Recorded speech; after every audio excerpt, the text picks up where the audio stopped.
voici les titres de votre journal. À la une de ce soir, la passation entre Gérard Collomb et Édouard Philippe était froide. Et puis cette semaine, on a appris l'arrestation de Redouane Faïd.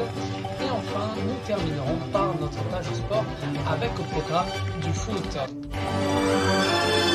Alors, le titre, bonsoir et bienvenue dans le 20h.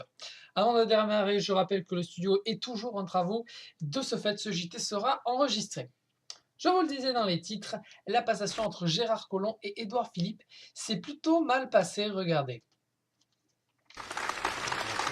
Poignée de main froide, mine grave, la passation de pouvoir n'avait rien de chaleureuse ce mercredi matin au ministère français de l'Intérieur. Le Premier ministre, Édouard Philippe, prenait les rênes de la place Beauvau par intérim après la démission finalement acceptée du numéro 2 du gouvernement Gérard Collomb. Pour minimiser le malaise, quelques déclarations sobres. Vous avez dit, Monsieur le ministre, que vous aviez aimé travailler au ministère de l'Intérieur. Eh bien, je vous dis, Monsieur le ministre, que j'ai pour ma part aimé travailler avec vous.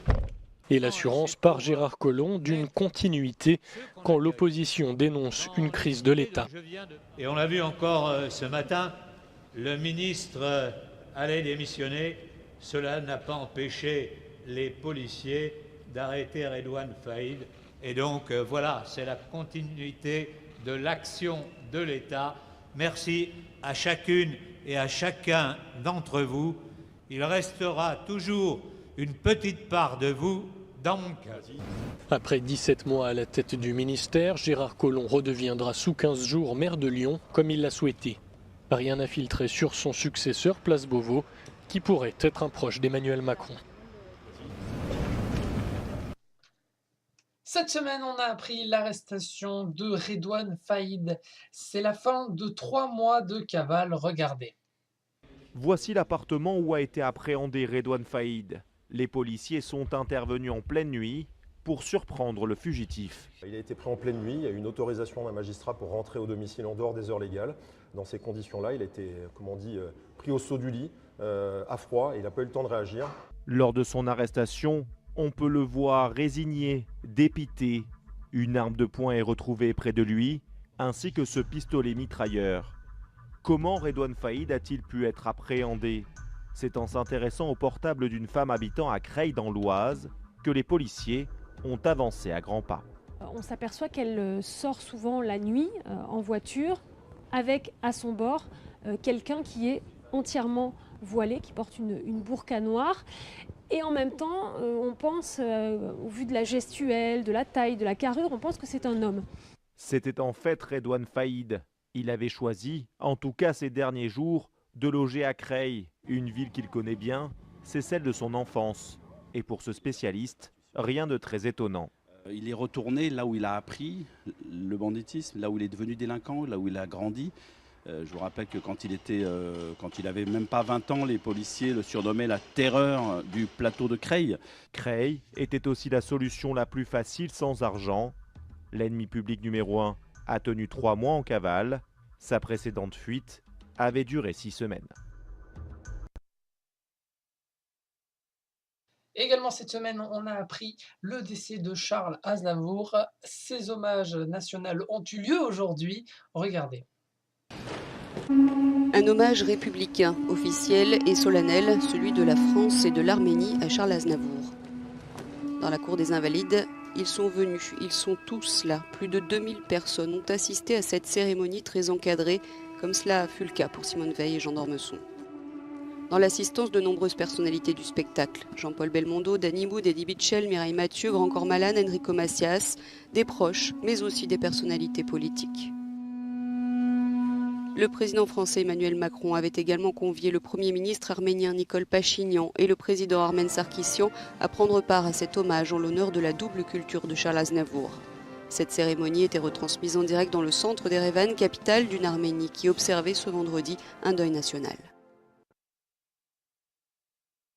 Charles Aznavour faisait partie du patrimoine français et c'est pour cela que nous avons fait un petit remix de toutes les images de sa vie. Regardez. C'était lui, Charles Aznavour, qui avait l'admiration de toute la jeune génération. Lui-même se définissait souvent, malgré son grand âge, comme un gamin vieillir, un mot qui ne faisait pas partie de son vocabulaire. On voit ça avec Florian Tardif.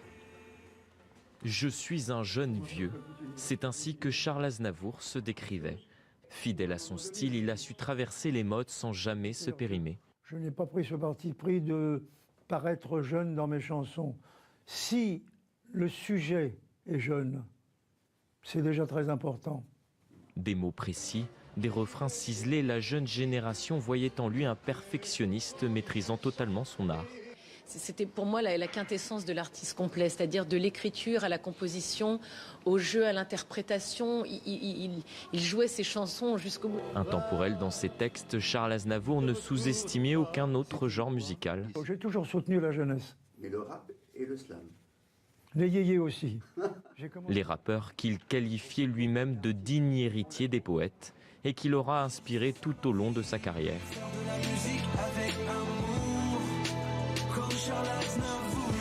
Une jeunesse admirative qui lui avait rendu hommage en 2014 lors de la sortie d'Aznavour, sa jeunesse. Il faut boire jusqu'à l'ivresse, sa jeunesse.